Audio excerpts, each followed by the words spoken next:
warahmatullahi wabarakatuh. Perkenalkan, saya Cynthia Wardani Hapitasari, NIM 112210499 di kelas MA 22C03.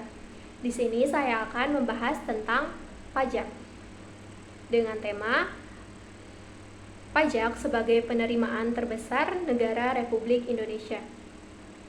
Oke, yang pertama kita bahas dulu yaitu pengertian dari pajak. Apa sih itu pajak? Pernahkah kamu bertanya-tanya bagaimana negara bisa membangun jalan raya, sekolah, rumah sakit, ataupun fasilitas umum lainnya?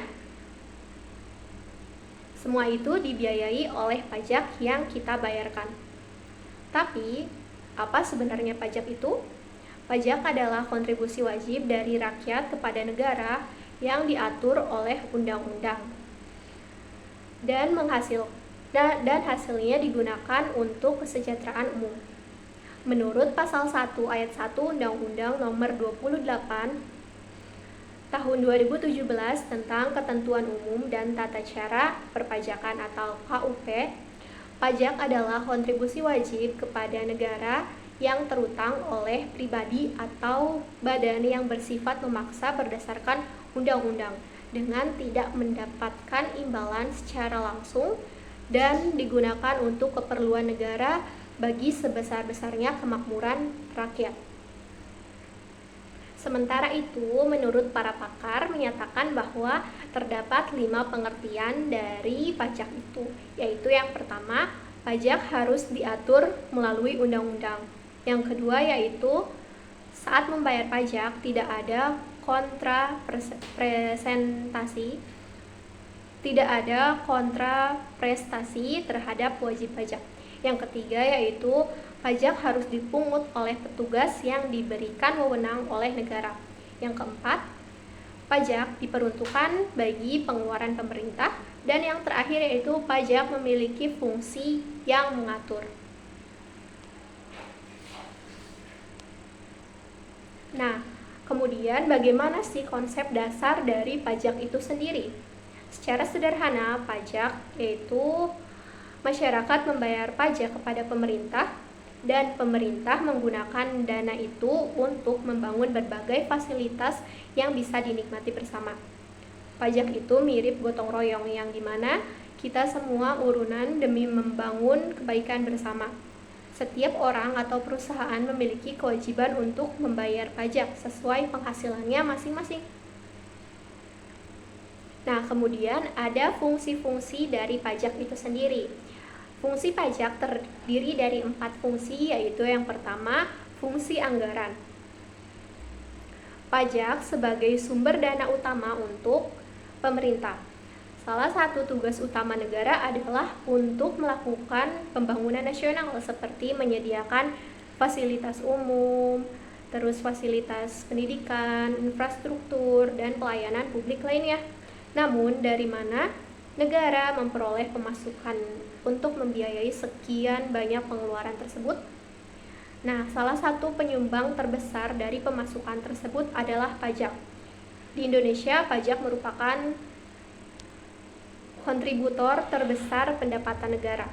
Pada APBN tahun 2017 misalnya, kontribusi pajak terhadap pemasukan dan belanja negara mencapai 83% atau setara dengan 1.283,6 triliun rupiah.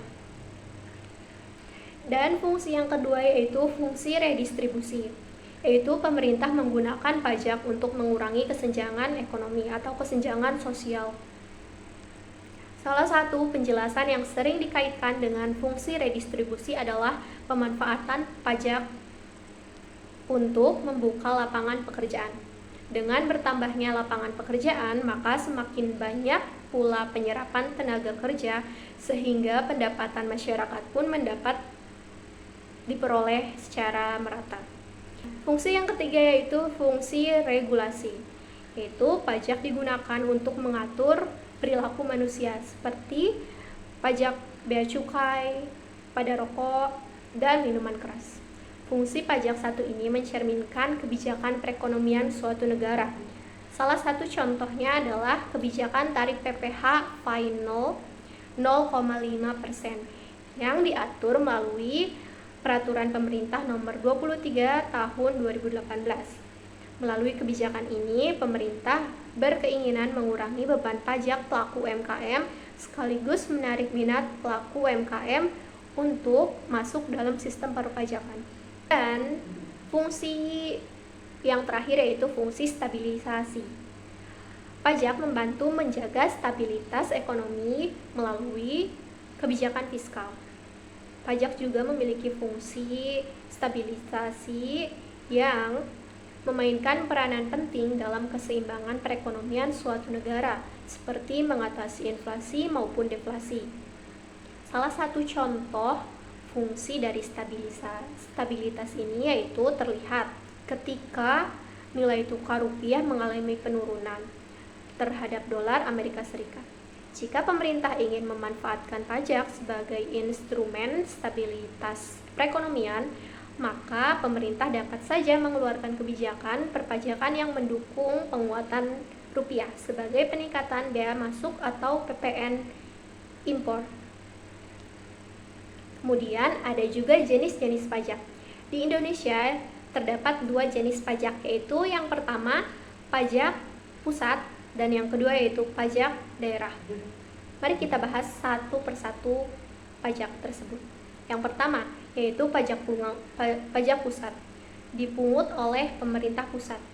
Pajak pusat merupakan pajak-pajak yang dikelola oleh pemerintah pusat melalui Direktorat Jenderal Pajak atau DJP dan unit vertikal di bawahnya. Ada beberapa contoh dari pajak pusat ini, yaitu yang pertama, pajak penghasilan atau PPh merupakan pajak yang dibebankan kepada wajib pajak orang pribadi dan wajib pajak badan atas penghasilan atau pendapatan yang diterima atau diperoleh dalam suatu tahun pajak. Yang kedua yaitu pajak pertambahan nilai atau PPN. PPN adalah pajak yang dibebankan atas pembelian barang kena pajak atau BKP dan kena pajak dan jasa kena pajak atau JKP dalam daerah pabean. Orang pribadi, perusahaan maupun pemerintah yang membeli barang kena pajak atau jasa kena pajak akan dikenakan PPN berdasarkan peraturan perundang-undangan perpajakan yang berlaku. Contoh yang ketiga yaitu pajak bumi dan bangunan atau PBB. Pajak bumi dan bangunan dimaksudkan adalah untuk pemanfaatan atau penguasaan atas tanah atau bangunan tersebut. Yang selanjutnya itu ada contoh pajak penjualan atas barang mewah atau PPNBM. Pembelian atas barang kena pajak tertentu yang bersifat mewah akan dikenakan PPN dan PPNBM. Kemudian jenis pajak yang kedua yaitu ada pajak daerah. Pajak daerah merupakan pajak-pajak yang dikelola oleh pemerintah daerah baik dari tingkat pusat, baik dari tingkat provinsi maupun kabupaten atau kota yang diadministrasikan oleh dinas atau badan pendapatan daerah. Setiap daerah biasanya memiliki nama yang berbeda-beda atas dinas atau badan pendapatan daerah tersebut. Adapun beberapa jenis pajak yang dipungut oleh pemerintah daerah yaitu pajak provinsi, pajak kendaraan bermotor, pajak bea balik nama kendaraan bermotor, pajak bahan bakar kendaraan bermotor, pajak air permukaan, pajak rokok, pajak kabupaten, dan pajak lainnya. Kemudian ada beberapa contoh pajak dalam kehidupan sehari-hari. Nah, dalam kehidupan sehari-hari kita sering membayar pajak tanpa kita sadari. Saat kita mendapatkan gaji, kita membayar pajak penghasilan atau PPh. Saat kita membeli barang di supermarket, harga barang biasanya sudah termasuk pajak pertambahan nilai atau PPN. Bahkan saat kita bayar pajak kendaraan bermotor atau pajak restoran, kita berkontribusi terhadap penerimaan negara. Nah, mengapa sih pentingnya untuk kita membayar pajak? Bayangkan kalau tidak ada pajak, dari mana pemerintah akan mendapat dana untuk membangun fasilitas umum? Pajak sangat penting untuk kesejahteraan bersama. Dengan membayar pajak tepat waktu, kita membantu membangun infrastruktur pendidikan, infrastruktur rumah sakit, atau infrastruktur lainnya. Pajak juga membantu stabilitas ekonomi dan membantu negara kita untuk tumbuh dan berkembang. Nah, sekarang kita sudah tahu bahwa betapa pentingnya pajak bagi negara kita. Dengan membayar pajak tepat waktu, kita ikut serta dalam membangun Indonesia menjadi lebih baik. Oleh karena itu, mari menjadi warga negara yang baik dan bijak, serta patuh membayar pajak. Perlu diingat bahwa pajak bukan sekedar kewajiban, tetapi juga bentuk kontribusi kita terhadap negara. Mungkin cukup sekian video edukasi ini. Semoga bermanfaat. Terima kasih. Wassalamualaikum warahmatullahi wabarakatuh.